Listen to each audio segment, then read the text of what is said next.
Hello बच्चों, let's read the question. Question says, what happens to the fringe width when the separation between the sources is increased? बच्चों यहाँ पे हमसे पूछा जा रहा है कि फ्रिंज विड्थ पे क्या असर पड़ेगा अगर हम सेपरेशन को इंक्रीज कर दें.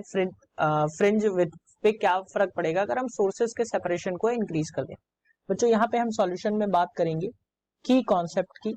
तो अगर हम एक्सपेरिमेंट को देखें या डबल स्लिट एक्सपेरिमेंट को देखें तो हम कुछ इस तरीके से इसको ड्रॉ कर देते हैं.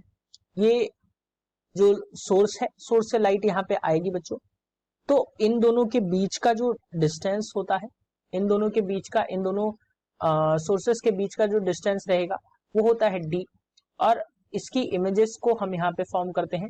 यहाँ से यहाँ तक का स्क्रीन के बीच का जो डिस्टेंस होता है वो होता है कैपिटल D. तो अगर हम फ्रिंज विड्थ की बात करें तो फ्रिंज विड्थ जो होती है वो बीटा इक्वल टू होता है बच्चों d lambda upon small d.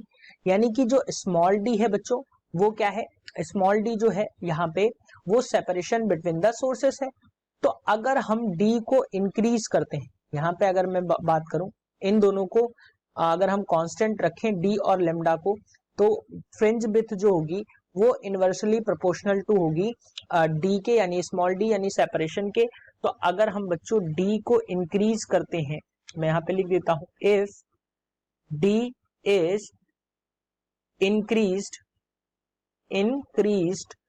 तो क्या होगा बच्चों, बीटा यानी कि फ्रिंज विड्थ जो होगी, मैं यहाँ पे लिख देता हूं फ्रिंज विड्थ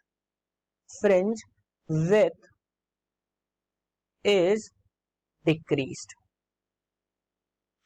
क्या होगा बच्चों, अगर d की वैल्यू बढ़ेगी तो फ्रिंज विड्थ की वैल्यू जो होगी वो डिक्रीज हो जाएगी. यहाँ पे जो कैपिटल D है बच्चों ये डिस्टेंस बिटवीन द स्क्रीन है एंड सोर्स, और अगर हम d की बात करें तो ये स्मॉल d की बात करें तो ये सेपरेशन बिटवीन द सोर्सेस है, और बीटा जो है ये आपकी फ्रिंज विड्थ है.